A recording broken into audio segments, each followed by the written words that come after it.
Welcome back to Sledgehammer Horror, guys. I am Ken Sledge, and let's talk horror. Now, today I am joined by the amazing Juan Batista. Juan, how you doing today? Good. How are you? Dude, I'm doing very well. I am so excited to have you here.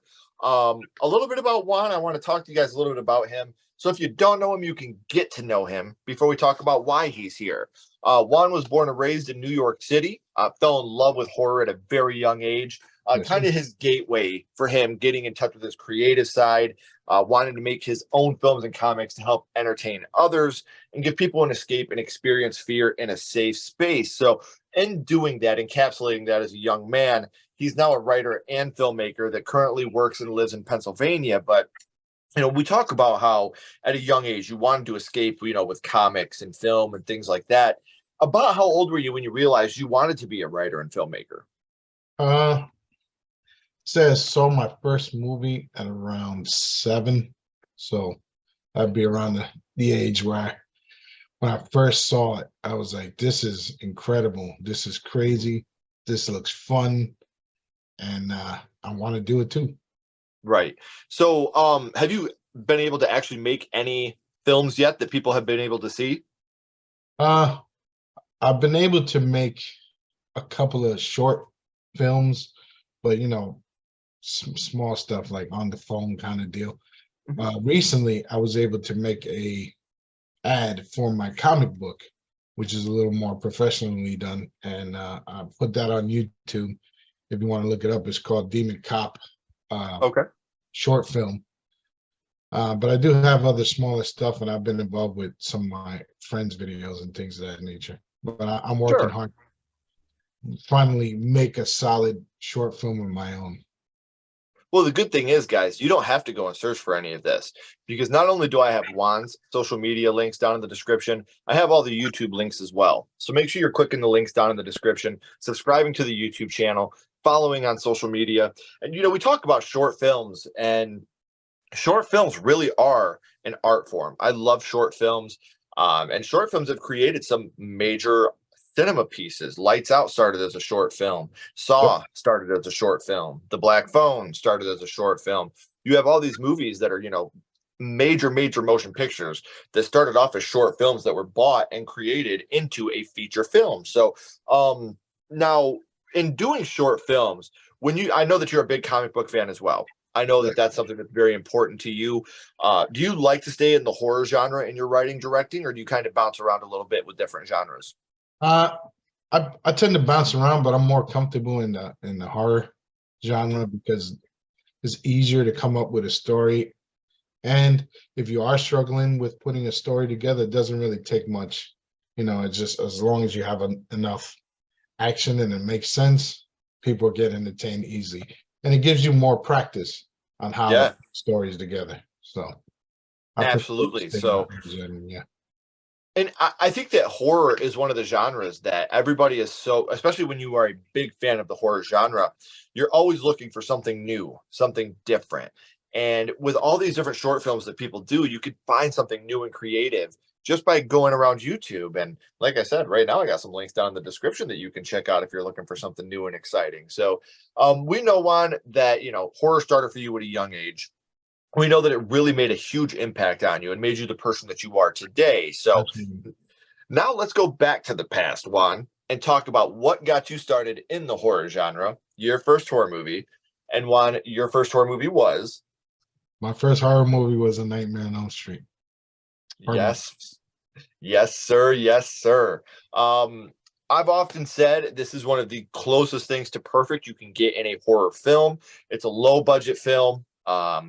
Obviously, Robert Englund is on screen for 7 minutes because they couldn't keep his makeup straight. So there's a lot that goes into making a film. And this is one of those films that shows you as long as you do everything right and you have intelligent writing and a good story, the sky is the limit. So Well, do you remember about how old you were, Juan, the first time you had seen it?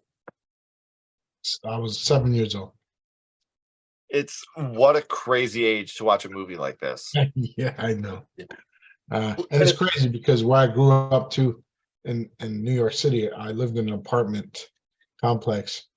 And where we live in particular, we lived in a basement that got turned into an apartment. And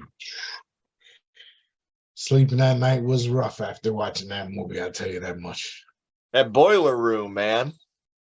When, when the steam comes on in the middle of the night when you're trying to go to sleep and all that, and to warm up the apartments above you, it was Oh, crazy. that's a wrap. Yeah, That's a wrap. yeah. So, and A Nightmare on Elm Street is a very, very terrifying movie, especially because there's a lot of imagination being used. And when you have the mind of a child, your imagination can run wild all the time. So a movie like this, especially, I think, for a child, would be a little even more intense because we don't have that imagination cap yet. The imagination is just extremely incredible as a child. And do you remember who watched this with you the first time you had seen it? I believe I watched it with one of my aunts at the time, one of my younger aunts. Yeah. It's always auntie, uncle, or big brother, big sister that's starting us in horror, man. And I love all the aunts, uncles, brothers, and sisters that do it, man. That's incredible. It was funny because she was sitting down watching it, and I was watching it too, but from behind the couch, right? peeking around the corner. Freaked me out. This is a movie that is very, like we talked about earlier, very influential.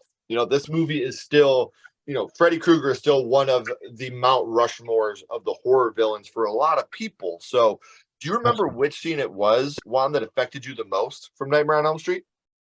100% Glenn's death. 100%. That really blew my mind. Like, just, I mean, spoilers for who hasn't seen it yet, but the way like he gets pulled into the bed really affected me. Because like as a kid, you can't even visualize something like that. He got yanked into the bed. So I can imagine how scary that was. And then what came out of the bed was just like, what the hell? Yeah. It really freaked me out. And especially as a kid, you're like, is there really that much blood in the body? Glenn didn't look that big. He looked like a little dude.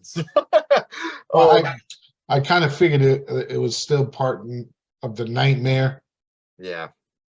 And is it us as the viewer in the nightmare watching the nightmare, or is it the characters in the nightmare? It was just crazy.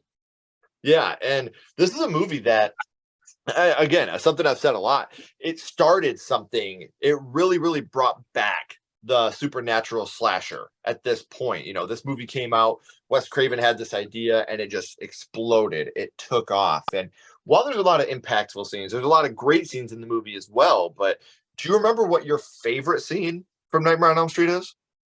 I will have to say when Rod's in the jail cell and you can see how much fun Freddy's having with torturing him. Yeah. And Nancy trying to wake him up, and Rod just has no idea. He's trying to sleep. And then how smart Freddy is too, to make it seem like he hung himself. Mm-hmm. Spoilers again for whoever hasn't seen it. Man, it's from 1984. If you haven't seen it by now, I got no love for it. A lot of younger crowd probably hasn't seen it yet, but hopefully they decide to. But just even killing them right before they get a chance to get to him to save him. Whew. And those practical effects, the color change in Rod alone, like to see like this is a dead body now. And like you said, there, the three main deaths in this movie, you have the three big deaths in this movie. You have Tina, you have Rod, and you have Glenn. You don't see Freddy during any of those kills because, like I said, the budget was so low, they had to be creative with how they did these kills. And this is a master class in how to do something like that. So when you're watching this movie again, watch it through the scope of remembering Freddy's on screen for 7 minutes and 16 seconds, I believe, is what it is. Because of the amount of makeup and prosthetics they had to do, they didn't have the money to repeatedly keep doing it. Right. And, there's just so many amazing moments in this film for what the budget was. And obviously Nightmare on Elm Street now, Juan, it is a major franchise. It's not just a one-off film. Many films in this franchise now. Of the Nightmare on Elm Street franchise, which one would you say is your favorite? Dream Master, Part 4. Definitely. Love Dream Master. Love the soundtrack. Love the characters. Love the continuation of the last film, which a lot of people consider probably the second best one, which is Part 3. I think a lot of people fell out of love with the Nightmare series on 4 because he got a little bit more campy. But Mhm. personally, for me, I enjoyed it the most. I think that's when he was peak Freddy You're Krueger. not the only one. Nightmare on Elm Street 4: The Dream Master is my favorite Nightmare on Elm Street movie. I've said it 1,000 times. I Nice. think I think the original is probably the best. Yes. I think that the Dream Warriors is probably the hippest. That makes you sound old as shit. You got a lot of kids you can really relate to. It definitely opened that door back after what Nightmare on Elm Street 2 did. A lot of people weren't a big fan of how dark Freddy was in that one. But Dream Master is the one I watched the most as a kid. I still think it has some of the most inventive, creative kills. And we get Shark Freddy, man. Come on, that's fucking Yeah, yeah. amazing. I love Freddy Shark. Yeah, that was definitely a cool one. That was a cool scene there. Yeah. So we did get a Nightmare on Elm Street remake about 13 years ago with Jackie Earl Haley, and I have very mixed opinions on that movie. I don't hate it like everybody else does. I think that it was lazily acted. I don't think there was a lot of urgency in the actors. I think they were looking for a paycheck, not to make a great horror movie. But Jackie Earl Haley did a fucking fantastic job as Freddy Krueger. He encapsulated the role. Uh, did you see the Nightmare on Elm Street remake? And if so, are you a fan? I definitely saw the remake. I mean, I had to. As soon as I heard that we had a new movie coming out in the theater, I was like, I'm there, same day, opening day. Am Yeah. I a fan? No. Broke my heart, honestly. I wasn't a fan of the direction they decided to go. Mhm. Some of the effects were pretty dope, Yep. but See, I do like the micro naps. I thought that was a cool idea. And like you said, some of that the was transitional things yeah, were cool. But look, I think that this is a movie that is plagued by trying to do what they did in the original yeah, and taking it and making it CGI instead of keeping it practical. right. And when you do a remake, in my opinion, do something like The Thing or Child's Play 2019 or Evil Dead 2013. Take that original idea, but make it your own. Yeah. Don't show me what happened in the first one and put CGI over top of it. I've already been there. I've already done that, and Yeah. that was amazing. I don't need to see it done even shittier. Yeah. Um, like I said, Jackie Earl Haley, he knew the assignment, and people hate me when I say this, but when it comes to playing a child killer, Jackie Earl Haley did the job better than Robert Englund. Am I saying that Jackie Earl Haley is a better Freddy? No, I'm not saying that. Right. I'm saying that I like Freddy Krueger when Robert Englund plays him. He's a child killer. I'm not supposed to like him. I'm supposed to hate him. And Right. Jackie Earl Haley made me do that. When Right. I watched Jackie Earl Haley's Freddy Krueger, I'm like, fuck this guy. This guy Yeah. is evil. He's disgusting. He's pathetic. With Robert Englund, I'm like, I might have, get a beer with Freddy Yeah. Shark. Yeah. You know, Yeah. like what? So like I said, Jackie Earl Haley, he knew the assignment. He knew what to do in creating a dark, evil, disgusting Freddy Krueger. Now, we know how much A Nightmare on Elm Street means to you. We Yeah. know that Dream Master is your favorite in the franchise. But here for a second, Juan, I want to throw you a little bit of a curveball. My little buddy Ghostface is here, and he has a question for you. What's your favorite scary movie, Juan? Yeah. What is your favorite horror movie of all time? All time. Not Nightmare on Elm Street. Yep. uh, The Thing. Oh, okay. You're talking about John Carpenter's 1982, John the Carpenter. remake, right? Not Nightmare on Again, Elm Street. I have to go with The Thing. one of the most perfect practical effect movies you could ever hope to watch. Yes. I know it gets a lot of love for the practical effects, for the amazing story, for all that, but I'm also going to throw in one of the most underrated scores of all time.